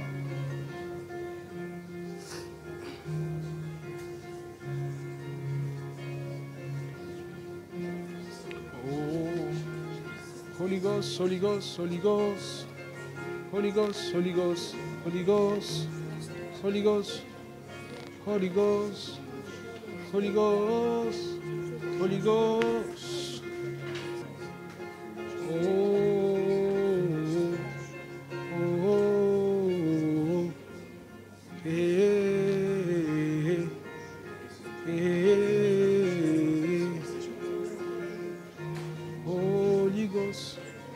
Holy Ghost.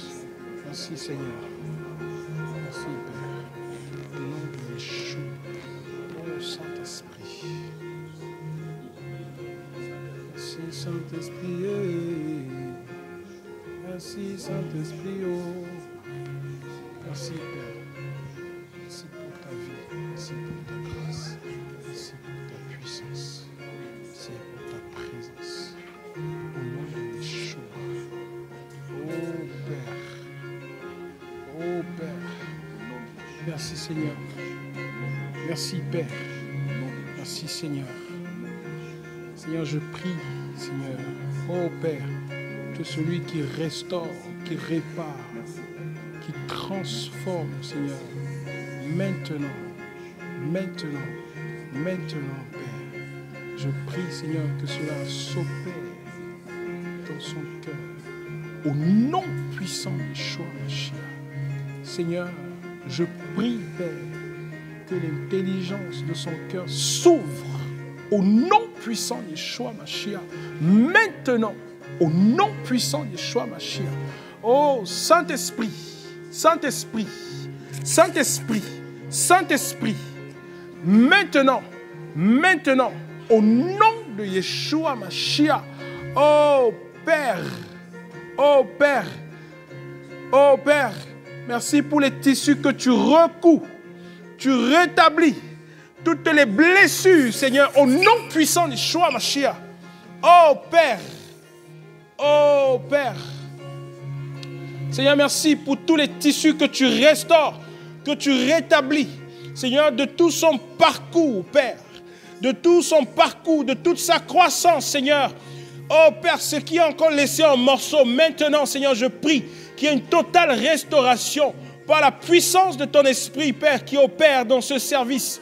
Seigneur, qu'elle soit totalement restaurée, restaurée, restaurée. Et qu'elle ne soit plus jamais dans le manque, Père. Au nom puissant de Yeshua Mashiach. Oh, merci. Oh, merci. Oh, merci. Oh, merci. Oh, merci. Oh, merci. Toi, la cupidité, je t'ordonne de lâcher prise. Ton mandat est terminé. Au nom puissant de Yeshua, ton mandat est terminé. Ton mandat est terminé. Vous, esprit séducteur, qui opérez dans sa vie, je vous ordonne maintenant, vous relâchez prise. Au nom de Yeshua.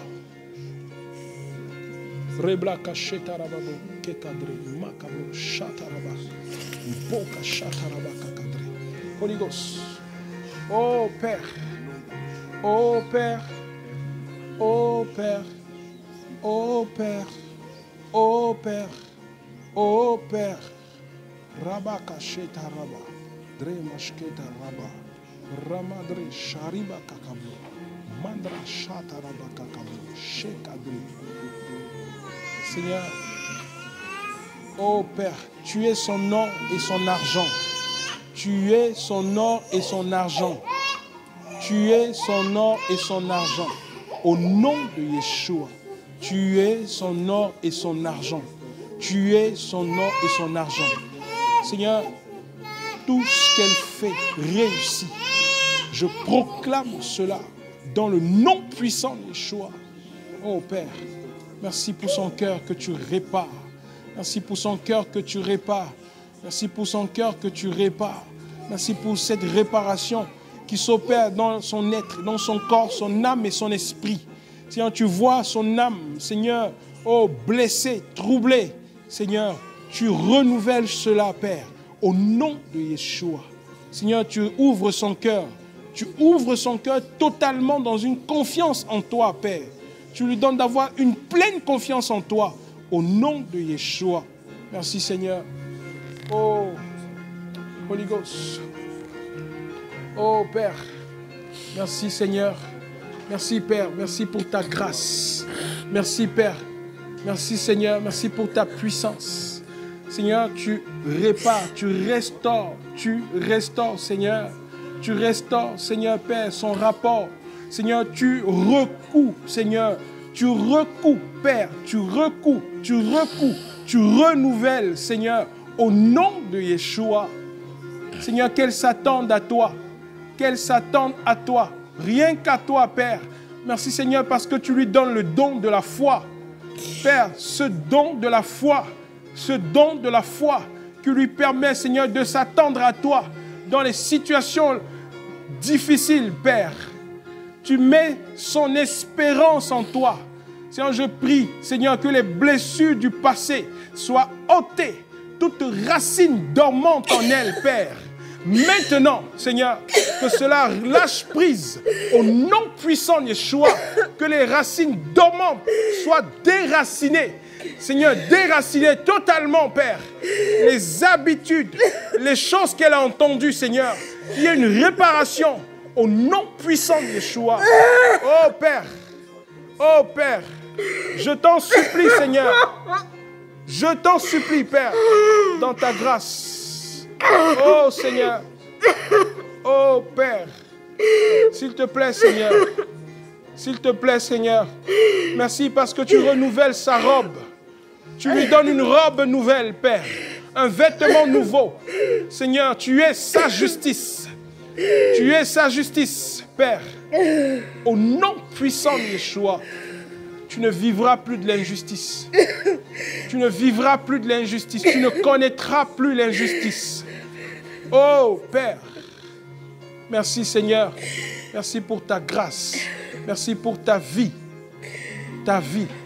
Seigneur, merci pour cette sagesse que tu lui donnes dans la gestion des biens que tu lui accordes, Père. Au nom de Yeshua. Merci, Seigneur. Merci, Père. Tu es sa force. Tu es sa force. Tu es sa force. Au nom de Yeshua. Va avec la force que tu as, ma soeur. Au nom de Yeshua. Merci, Seigneur. Merci, Père. Merci, Seigneur. Oh, Père, qu'est-ce que tu fais comme travail? Bon, en fait, vu que je travaille avec la télé, vu qu'ils ont arrêté le produit, Actuellement, tu ne travailles pas. Oui. Ça fait combien de temps? Ça fait, je crois, 1 mois déjà. 1 mois. Ok. Qu'est-ce que tu veux que le Seigneur fasse pour toi? Me donne la capacité de pouvoir, vu qu'avant j'étais étudiant, donc j'avais arrêté parce que j'avais des difficultés à pouvoir Fini les études? finir les études. Ok. Et vu que j'avais juste un contrat de 10 ans, donc juste les 10 ans de contrat après. Qu'est-ce que tu veux que le Seigneur fasse pour toi? Je veux que le Seigneur me donne cette possibilité de pouvoir finir le cursus scolaire, Fini? les études en fait. Merci, Père. Seigneur, merci pour ta grâce. Merci pour ta puissance. Seigneur, merci. Oh, Père. Seigneur, merci pour cette porte que tu ouvres devant lui. Je prie, Seigneur. Seigneur, afin que si cela est ta volonté, Seigneur, que tu ouvres cette porte devant lui, Père, et qu'il termine ses études selon ton plan et selon ton plan pour sa vie, Père. Merci, Seigneur. Fais-le, s'il te plaît. Merci pour ta grâce. Seigneur, qu'il vive, Seigneur, une fin d'année spéciale avec toi. Au nom de Yeshua. Amen. Merci, Seigneur.